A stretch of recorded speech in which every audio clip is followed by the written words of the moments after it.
ओडिशा रे बीजेपी सरकार गढ़िबा पई लढुनी सेमानंकर लक्ष्य 50 रु 60 सीट पाइबा सेतिकी पाइले निर्वाचन परे बीजेडी को भांगिबे एहा ही तांकर आभ्यंतरीण रणनीति ए कथा मु खोला कहूछि।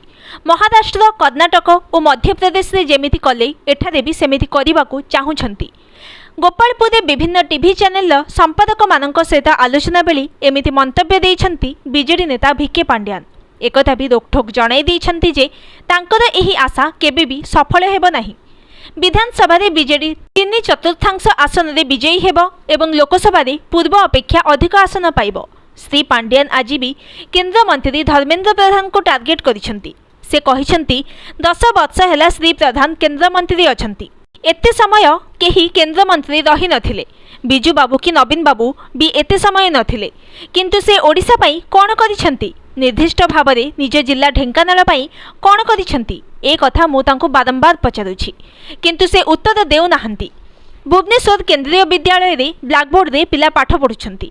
ओडिशा जे कोनोसी स्थान रे 5T रूपांतर होइतबा स्कूल रे डिजिटल बोर्ड रे पाठ पढ़ा हेउछि। ओडिशा रे 8500 हाईस्कूल को रूपांतर करा जाइछि। एठारे डिजिटल बोर्ड रे पाठ पढ़ा हेउछि। केंद्र मंत्री निज गाँ पई भी किछि करि पारि नाहंती। ओडिशा रे सबु बड़ बड़ केंद्रीय प्रतिष्ठान उपा सरकार बेले एठारे होइथिला।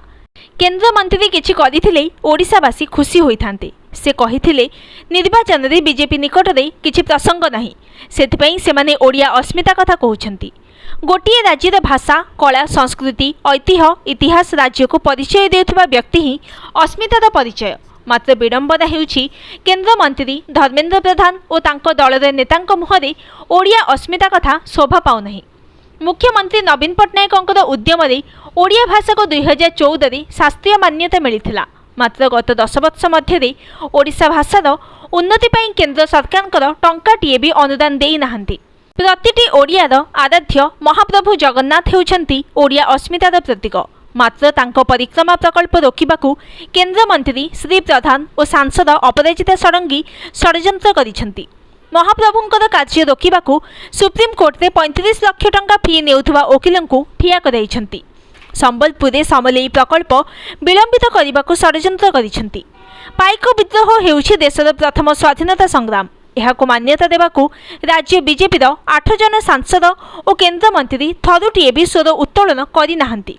सेहीपरि बिजू बाबू भारत रत्न वंचित कराଯାଇଛି। एहा ओडिया अस्मिता उपरे आघात नुहे। बीजेपी और एहार नेता मानकर अस्मिता प्रसंग संपूर्ण फंपा। राज्यर लोकमानक उपरे एहार कौनसी प्रभाव पड़िब नाही। ओडिशावासी केवल नवीन ग्यारंटी रे विश्वास करती। तांको पई काम करुथुबा नवीन पट्टनायक उपरे भरोसा रखिछंती। बीजेपीर केंद्रीय नेतांकर प्रचार कौनसी प्रभाव पड़िबनी बोली दर्शाई श्री पांड्यान कहिथिले 2014 और 2019 रे भी ए समस्ते आसीथिले, बहुत सभा करिथिले। ओडिशावासी ताहार जवाब देइथिले।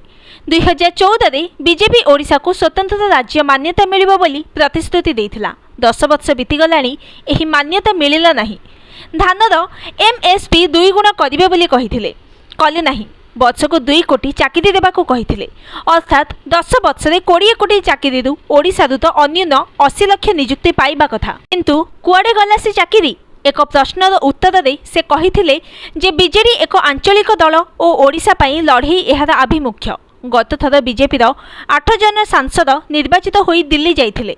मात्र सेमाने केउ गोटिए राज्य प्रसंग को संसद रे उठाइछंती कि सेमानकर लक्ष्य हेउछि केमिति केंद्र रे मंत्री हेबे, परवर्ती निर्वाचन रे टिकेट पाइबे। तेणु सेमाने राज्य प्रसंग उठाइबे नाही, बरं सेमाने मिशन शक्ति बंद करबाकू षड्यंत्र करिछंती।